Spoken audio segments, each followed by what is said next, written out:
31ª aula da Universidade X, 2 pontos essenciais. Primeiro, o livro de Gálatas é um compêndio de Paulo suficiente para que o leitor saia do sistema religioso. Ele dá uma pastoral acerca do problema que é obedecer à lei, conforme segue. Vocês sabem muito bem que ninguém é justificado pela prática da primeira Bíblia, mas somente através da fé em Jesus, o Cristo, pois pela prática da Bíblia ninguém será justificado. Então ficou fácil se salvar em Jesus agora somente pela fé, sem precisar da Bíblia?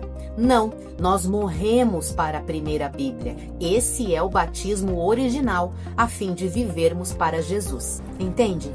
Quem está em uma denominação religiosa, vivendo o que é comum com o Antigo Testamento, invalida tudo o que Jesus ensinou e torna a sua morte inútil. E Paulo finaliza: soube que entre vocês, ainda depois de tantos anos, alguns insistem em obedecer preceitos e mandamentos da primeira Bíblia.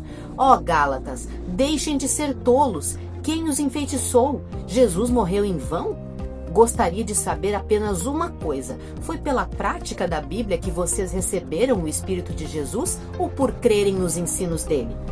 O justo viverá pela fé e não pela Bíblia. Aqui entra uma questão interessante. A igreja evangélica nasceu do erro. Quando foi que Jesus colheu dízimos ou frequentou um templo?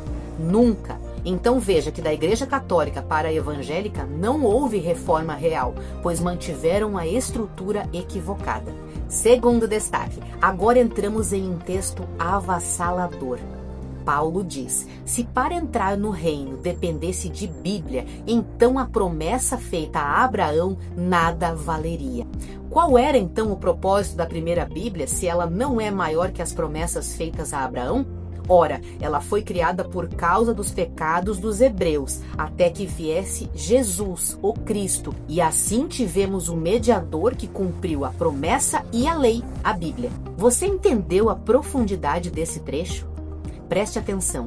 De Abraão até Moisés não havia Bíblia escrita, era uma promessa. De Moisés a Jesus era uma Bíblia escrita devido à transição necessária dos hebreus. E com a chegada de Jesus, a Bíblia escrita se cumpre. Então, os 3 caminhos se encaixam perfeitamente. Jesus nos libertou, portanto, jamais deveremos voltar à escravidão. E Paulo ainda afirma: se alguém voltar a cumprir um único mandamento da Bíblia, deve cumprir todos. Vocês que procuram ser justificados por meio dela, separaram-se de Jesus, caíram da graça. Isso é apostasia, descaminho, é negar a verdade.